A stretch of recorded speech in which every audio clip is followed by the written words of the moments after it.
So you didn't work out this morning, but what you said you trained yesterday. What'd you end up doing? Yesterday we did it was the run, which was scary as all get out for me because I haven't ran in like 20 years. Jesus. Okay. So yeah, like I've gotten both my knees done, so I'm learning how to use my body and what it feels like. So and then I have done shuttle runs in here, or at least I call them waddles. I'm just kind of jogging or whatever. Yeah. But I talked to Rob, and just like everything, I was afraid to come yesterday. Didn't know what I was going to do. The workout wasn't looking at it. I was like, I don't know if I can do this, and I just come and talk to him or talk to one of the coaches, and we came up with a plan. Like we started off with like I just try a little bit here, run, and then walk, run and walk, and then just do one time, and then maybe do like a machine. And I did it the first time, and I ran 50 meters, walked 50 meters, ran. I did it for 2 minutes, and then I turned around and I did the same thing back. I got done the first one, and then I just continued. I didn't want to try the machine. I did all 4 times. And so it was pretty cool. I ran like 600 meters in pieces, which was the most I've ever ran, and I can tell you how long. So, dude, that's so cool. Yeah, it felt great. I bet it did, yeah. It's everything I seem like I'm doing recently is just new to me, and it's like we were talking about yesterday. Just Rob and I were just new little things every time, and it's like, wow, I didn't even know I could do this, but adding those up. Yeah, stacking a little bit, just a little bit each time. Yeah. Yeah, and I like that you said you're just coming in and making a plan, right? You're like I don't know, but trust Rob, show up, and we'll talk and we'll figure it out.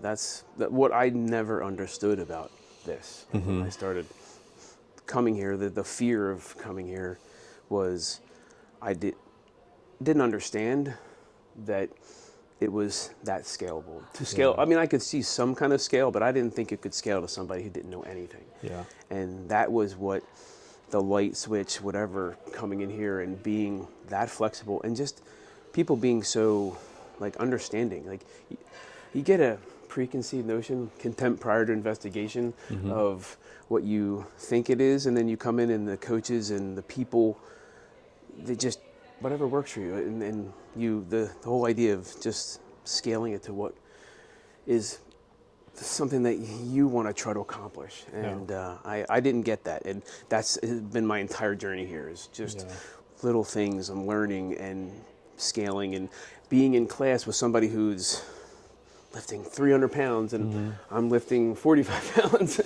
And like my goal was like starting out with the 15-pound bar, and then it was a 33-pound bar. Now I actually was using the 45-pound bar. Like, wow, like I've graduated to the big boy bar, like, but just lifting that. So yeah, just a little, I didn't understand that you could really scale it that way. And that's been the big thing for me. So yeah, this is all great. I don't want to get ahead of ourselves. We'll definitely come back to some of this, because I think that, all your experiences here at DelVal are so, unique in some ways, but then not really unique. It's something that I think a lot of people experience when they come in the door, is like being met wherever they are.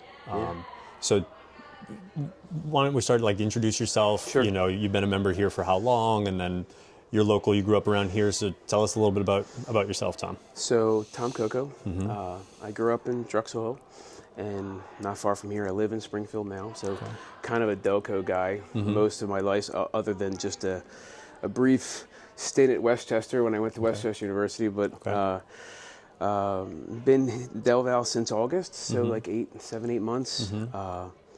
It started out with just 2 days a week.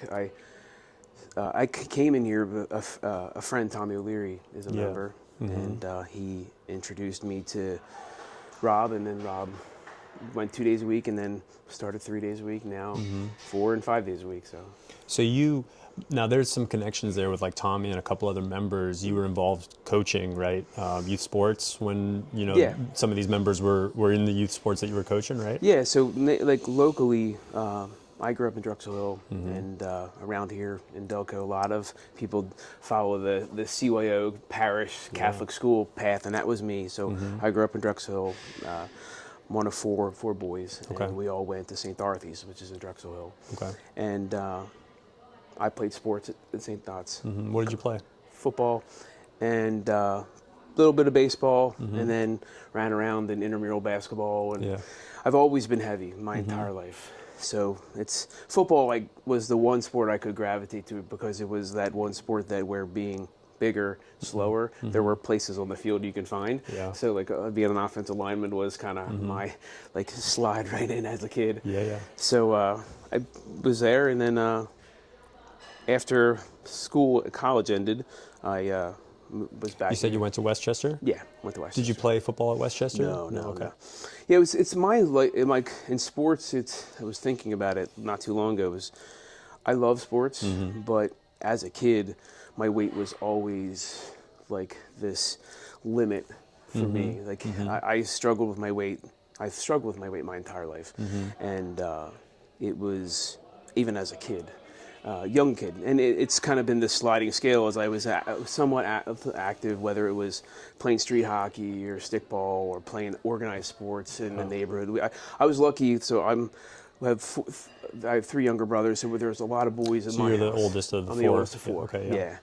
So we had us, and then my whole neighborhood was boys. So even cousins were all boys. So we all played sports and pickup games and this and that. And as I got older, I would get heavier and the less sports till probably once I got through grade school and into high school, I was so heavy that I really couldn't, like into freshman, sophomore year, football kind of faded out because I just couldn't compete. I was too out of shape and other sports kind of stopped. And then I really didn't do anything, but I stayed around sports. So whether it was in high school, involved in like different like manager stuff or even in college, like I ended up getting a work study grant, and I ended up working for the sports information department. So I was around the football team and the basketball team. So around it. Sports has always been, I think I have a little bit of athlete in me, but the weight was always like holding me back. Yeah. I guess.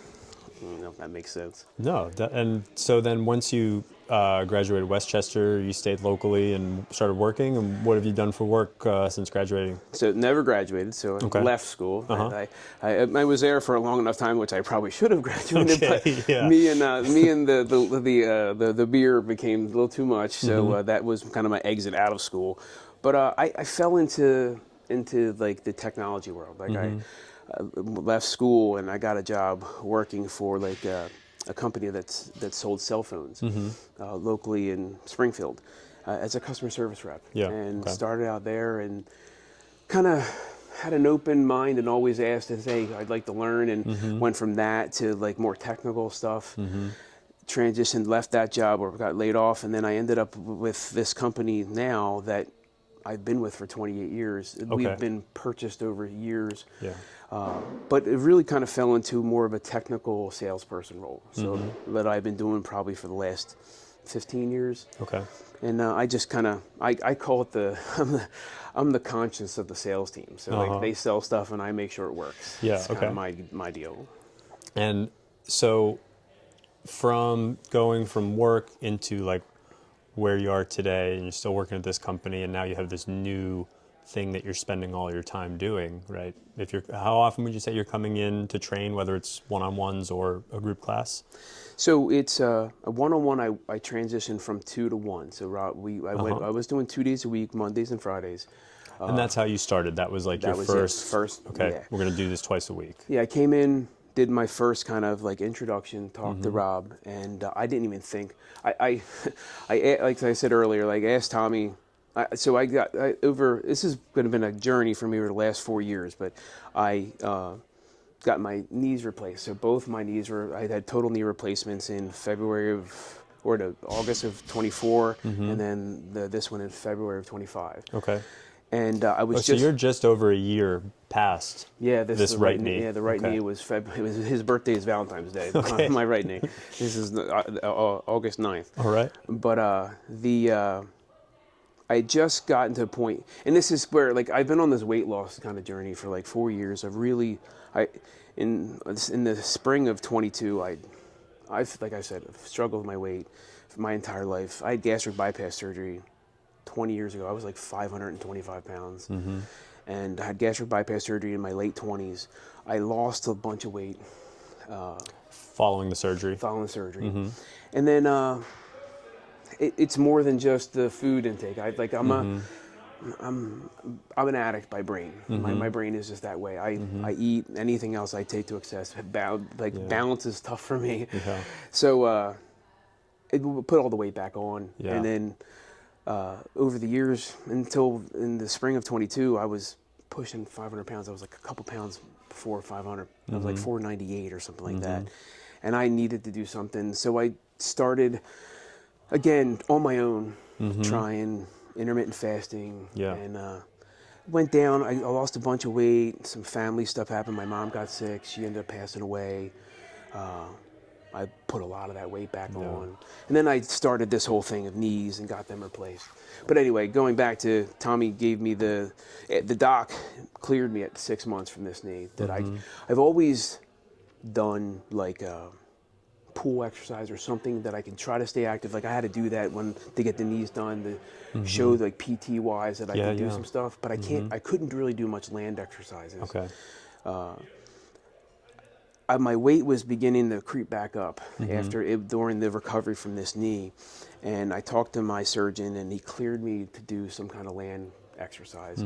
I haven't done land exercising in a gym, so I just mentioned to Tommy, like, hey, do you know somebody who can show me how not to kill myself if I walk into a gym? Yeah. He turned me on the Rob, and I thought it was going to be a one conversation of like, hey, like, what like, can you show me a couple things to do? Yeah. And So that's what you came in the door expecting. I thought I would Like walk a little in bit of like education and point in the right direction. I knew that I knew that CrossFit had like barbells and dumbbells and those kind of things. So I figured if you can show me how to do a couple things, so I don't hurt myself. Yeah. And I can go home and do it, because that's been my routine. Is like any gym, anything. It's always this like my own little space. Like I've always struggled with like being in a community and not good enough. That's less than mentality. Like I'm not supposed to be here. Like all these other people are. Like almost sounds like imposter syndrome kind of thing. Yeah, that's a really good. That very good analogy. It's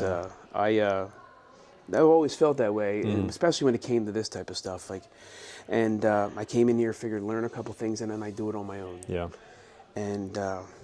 It was Rob, like he just kind of like got me to like, hey, why don't you come 2 days a week? And I started coming 2 days a week and met Chris, and then it was like I didn't want to do the classes because I was too afraid I was going to look like an idiot. Yeah. And when were you doing your one-on-ones? Was it when the gym like was between classes, or were you seeing classes happening while you were doing your one-on-ones? It's actually worked out perfectly because like I'm not a morning guy, and work is flexible for me. I work from home. I've always, like for the last almost 10 years, I pretty much work from home, and so it's flexible, so I can come in during the day. So strategically, I knew that the mornings were busy, so like let me stay away from that because there's too many people here. I'm going to be honest, and I come during the middle of the day, mid-morning time, and I was able to. I would come in around 11, so you kind of see the 9:30 trickle out, and then some of the 12 showing up, but it was a small amount, and it was perfect for me because I got to see, while I was training with Rob, like what they were doing in class. You get to see, not so much directly, but you hear like the coaches like Chris and Trish and Jackie scale it for specific people. I didn't think they could scale it what I needed to scale, but you saw them kind of piecemeal people together, and slowly I started to think, oh, maybe I can do a class. Yeah. And then it was Rob pushing me, okay, try a class, and then it just kind of morphed into going to one class a week, and then in December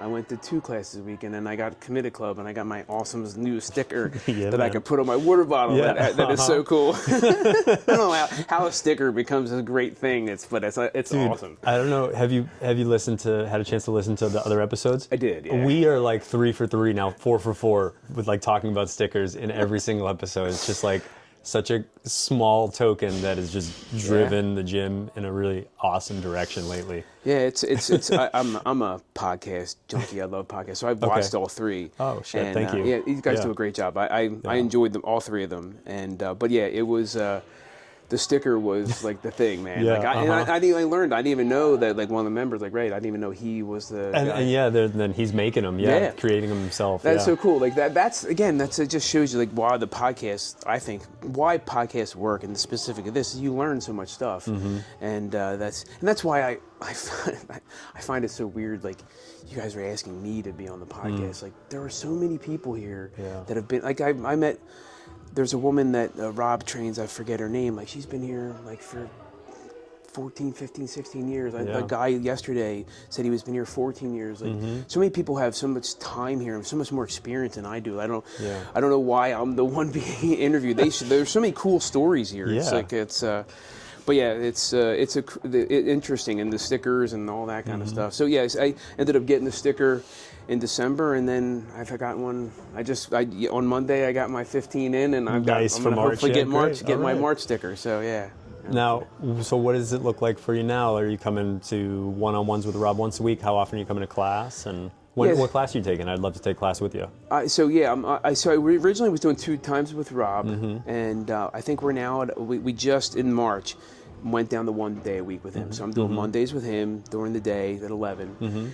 And I'm doing that because like I still have so much to learn, but I'm learning a lot about like technique and how to advance. Yeah. And so I still wanted to continue that. I'm gonna, like he's taught me, just transition to a regular member. But I think it's important for me. I'm gonna stay as long as I can and doing at least 1 day a week with him.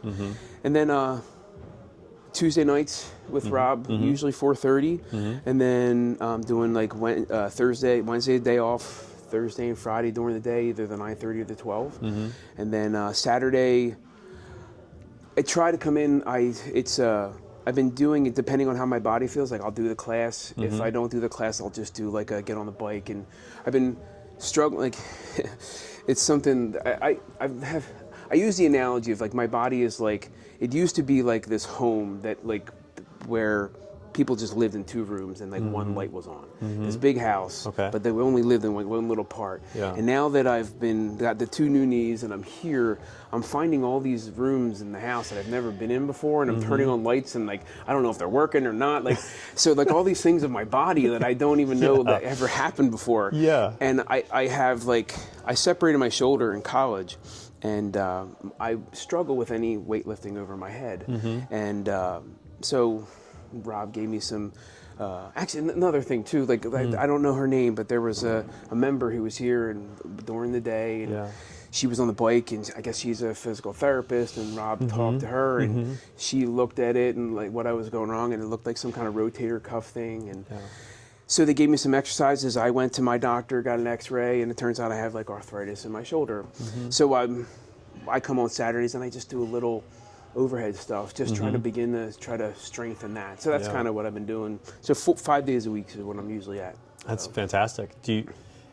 I like that analogy of the house, and you're like, I didn't even know that this was, there's a trap door over here and there's this going on. Who knew about this extra space under the basement that we never knew about? This is, I'm going to sound like an idiot, but I don't think so, but yeah. But so just naturally, like I'm finding things about my body that I didn't know, and it's pretty obvious that like my lower body strength, especially with my knees are pretty good, is that I'm stronger. That like doing the deadlift and doing the squats are things that like I feel strong I can do.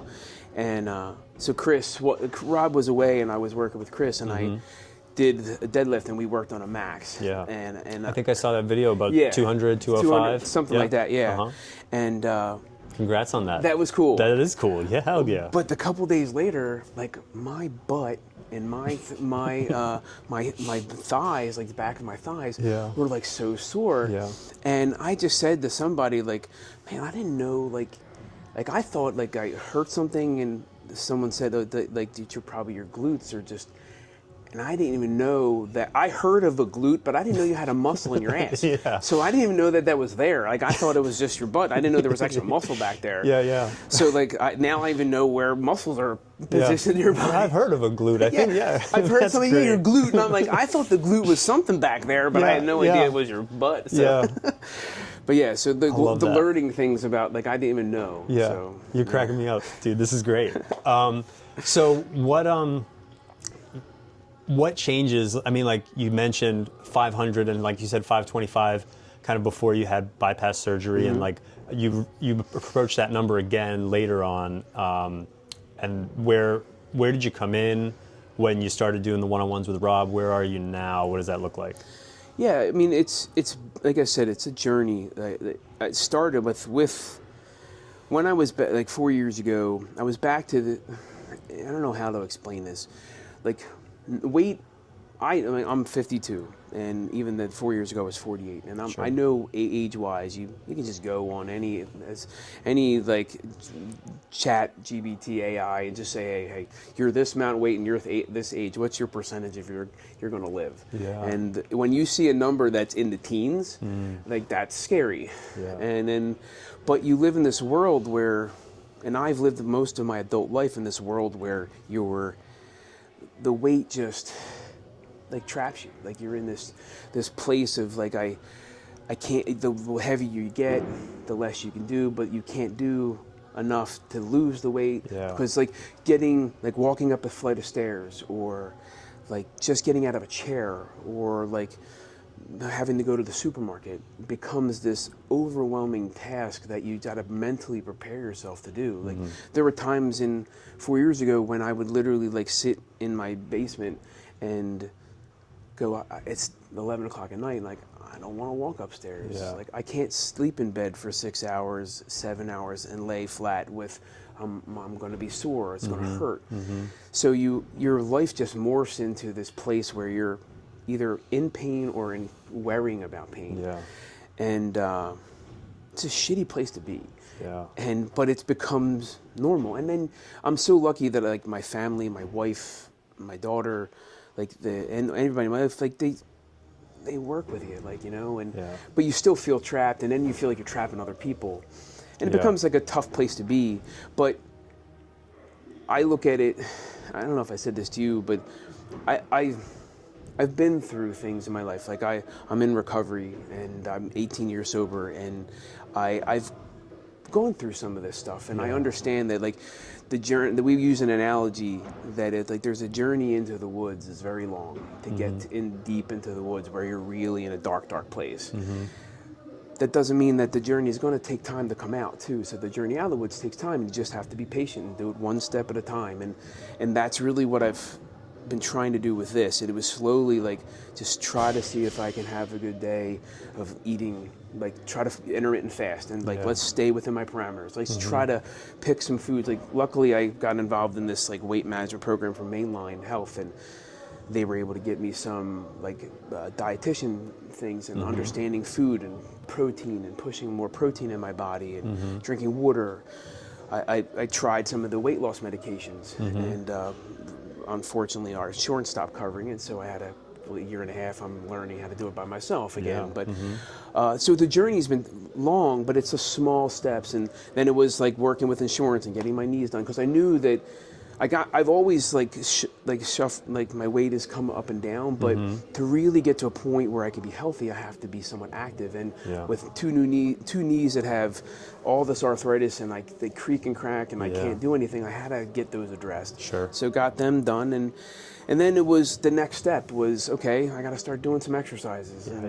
And I started seeing that, and it just slowly move, and now that if I can just keep moving forward and feel a little bit better. And that's where like coming here helps, because it's always that place of like you look at a scale or you look at the clothes you're on, and then that always judges like, oh, I want to be able to do this or that, and I got to get to this weight or that weight or fit into this piece of clothes.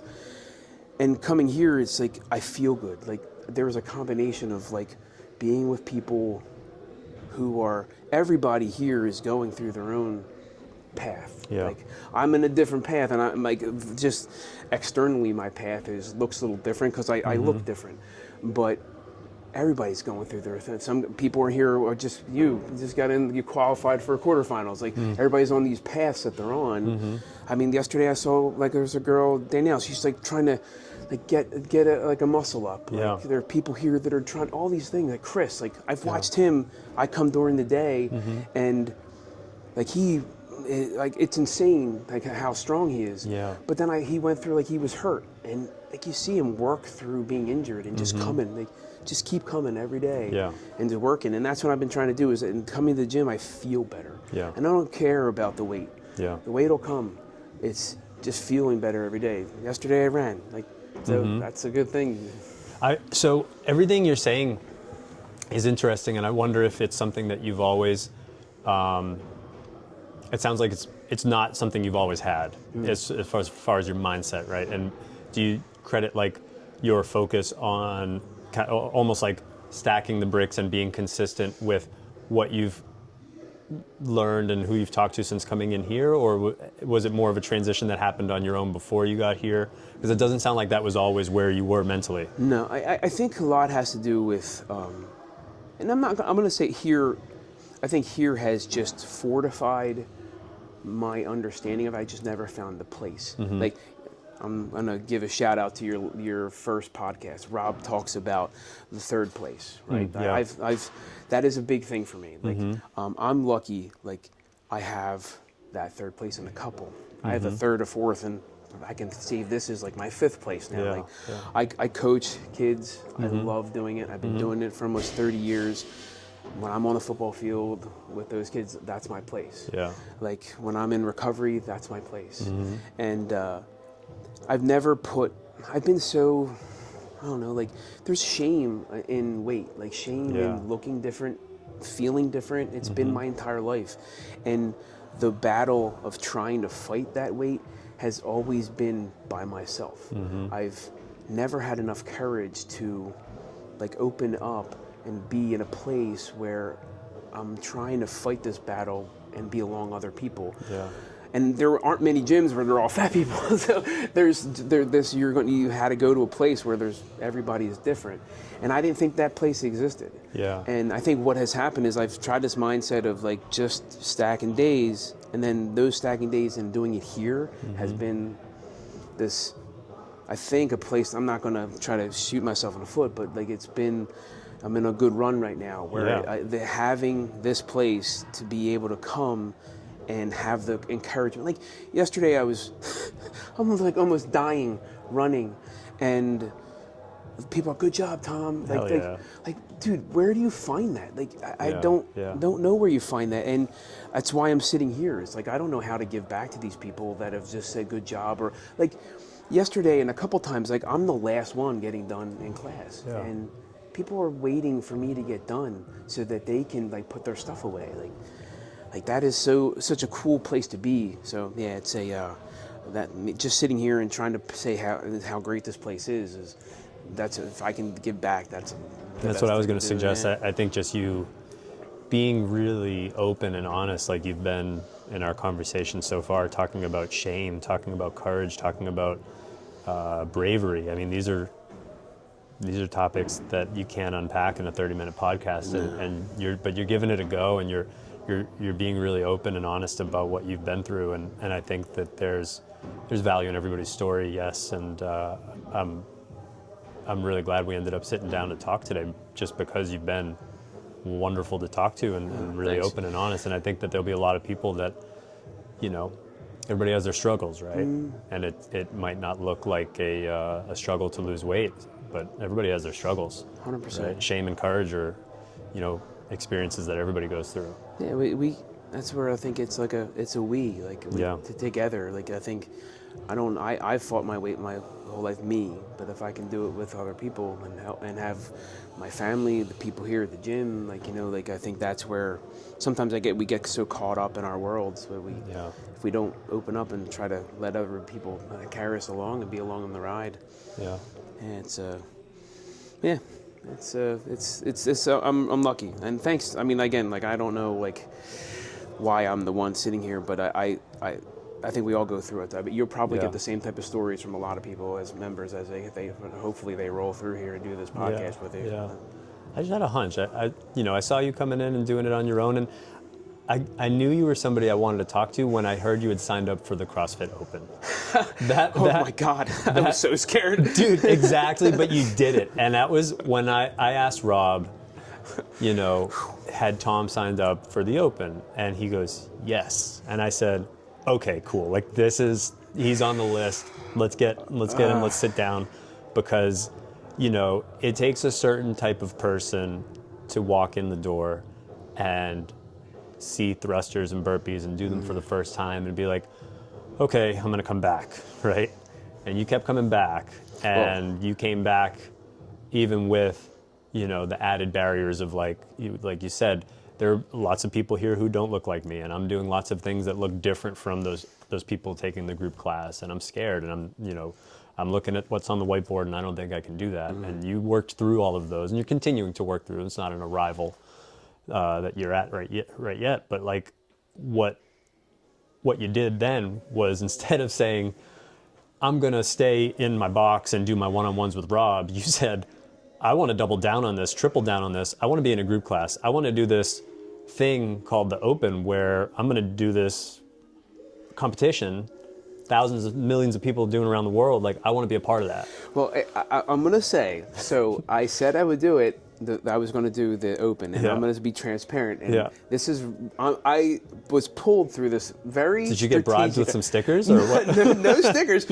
But so when we originally said, like, I didn't know. First off, I was so nervous about the Open. I was like literally like looking online of other like last year's things, and because I constantly look at the board and go, I can't do that, I can't do that, I can't do that. Like, I'm gonna have to change this, and this. Yep. And I didn't know what it was going to look like, so I'm nervous of what all these exercises are. Can I do them? Can I not? And then we're going to be in front of other people. So I kind of said to Rob, like, we'll do it during my Friday session at 11. Yeah. He's like, no problem, no problem. And then he's like, oh, can we move it up to 9:30 our session? I'm like, yeah, that's fine. But as long as I can do it on the side with just me and you. He's like, no problem, no problem. Yeah. And I show up, and then he was like, oh, how about we both do it together? I'll judge you. You judge me. I took the judges course with his I saw you took the judges course. Yeah. That was another reason. I was like, this guy's all in. I love it. I did it because Rob said, why don't you judge me? It was all him, like, just it's like without me even knowing. He just like forced me into it. Yeah. So then the day of the first workout comes, and I'm thinking, okay, I'm going to do it on the side with just me and him. And he's like, okay, we got to do wall balls. So let's go over here. And then all of a sudden, he had me positioned in the middle of everyone. I thought I was going to do it on the side, and I'm literally dead set in the middle. And I was looking at him bait and switch you pulled on you. Exactly, bait and switch. He got me bad.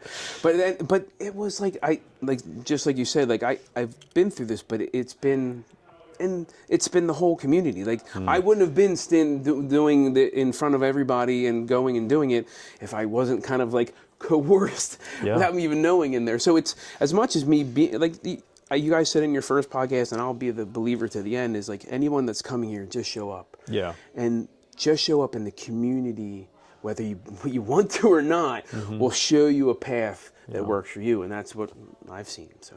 Yeah. I think that's really cool. Yeah. I think something that maybe you didn't quite say, but I think is important for people to understand too, is that there's a lot of,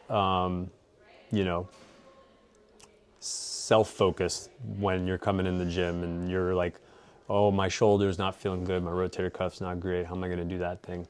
But you don't realize everybody is also going through that, right? You're not the only one who's dealing with some type of nagging pain, and you're not the only one who's thinking, oh, I didn't sleep well, or I wish I hadn't eaten that or drank that, and oh, I got this other thing going on at work and my kids and this and that. And everybody's kind of focused on themselves, thinking that other people are looking at them and super concerned with what they're doing in the workout, and it's just really not the case. And they're open too. Like people are open. Like you said it in the first podcast. Like you scale certain days. Like I've seen, like Rob, I've seen him do where did a class one time, and you have this preconceived notion that like, okay, the owner of the gym is going to do the RX version of the he owns the gym. He must, right? Or the guys that you've been done this for a long time, or Chris, or these people that are here for 10, 15 years.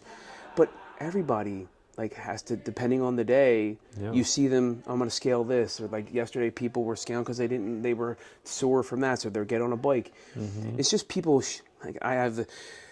people have courage to show their warts to other people, or their snags, or their problems. And if you have that courage to show other people that then it's not that bad. Like, it's like, okay, we all have problems, and it's not like Yeah. it's me putting this like big, oh, this is going to be like this is so overwhelming. It's like shows you that it's doable, and Yeah. everybody's going through it. And when it's a shared experience and shared like struggles, like it's a little easier. It puts a little less burden off of it. Yeah, I mean, ultimately, it's just working out. Yeah. Yeah, like don't take Exactly. it so seriously. Yeah, it's just you're just here, you're showing up, and you're hoping you feel better. You know? Exactly. Yeah.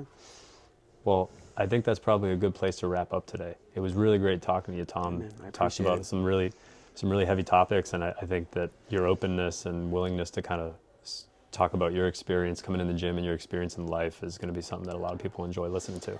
Yeah. Hey, hopefully, just people want to show up. You know, that's to join this community, show up, and you'll feel better. Yeah, hell yeah. Cool. Thanks, brother. Thanks, man. Mm-hmm. Appreciate This it. was fun chatting. Yeah, that Yeah. was.